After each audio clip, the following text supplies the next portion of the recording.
The Second Amendment states that a well-regulated militia, being necessary to the security of a free state, the right of the people to keep and bear arms shall not be infringed. Gun control is an extensive term that restricts what type of firearms can be bought and sold. The Second Amendment has been loosely interpreted to better adapt to our modern society, such as restricting who can sell and buy guns. We believe that we need to further our NIC background checks so that people getting guns aren't criminals or mentally ill. The only people who are affected by gun control laws are people who are inclined to obey the laws in the first place. People who commit violent crimes or knowingly break the law in any other ways have no reason to obey the laws for these terms.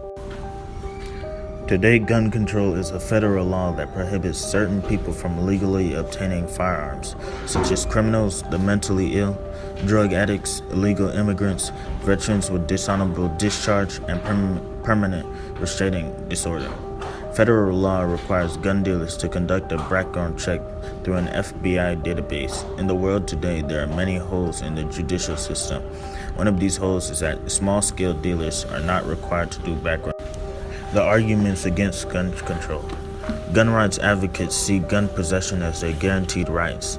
They say that they use guns in other ways such as hunting, self-defense, and sport. Legally, the debate comes down to the Second Amendment, whose clear definition is strictly interpreted by gun rights advocates, while the Second Amendment is loosely interpreted by gun control advocates. For many decades, the Supreme Court hasn't stated their opinion on gun control, but on a tight vote, they voted. What are the arguments in favor of gun control?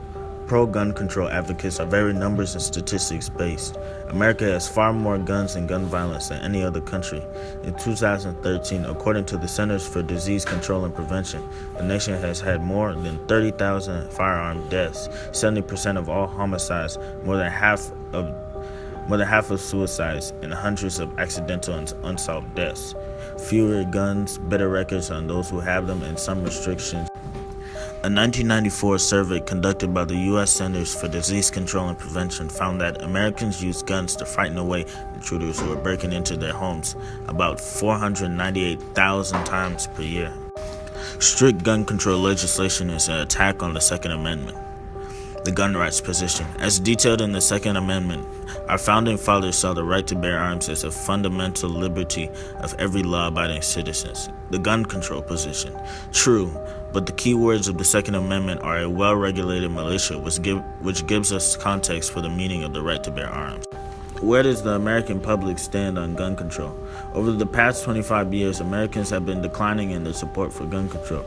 Though there have been multiple controversial shootings recently, these events have not had any effect towards the opinions of most Americans. The most recent poll was taken by Quinnipiac University in September and showed that Americans were evenly divided. What do law enforcement authorities say about gun control? Big city police chiefs support gun control, while small town police chiefs oppose gun control. Those who live in the Northeast are more likely than those in the South and West to support gun control. The police chiefs in big cities want to close gun shows due to loopholes, while county sheriffs want to keep the gun shows alive. Sheriffs come from very rural areas and police chiefs come from very urban areas. This is a picture of a 4473 form that you have to fill out when trying to purchase a firearm.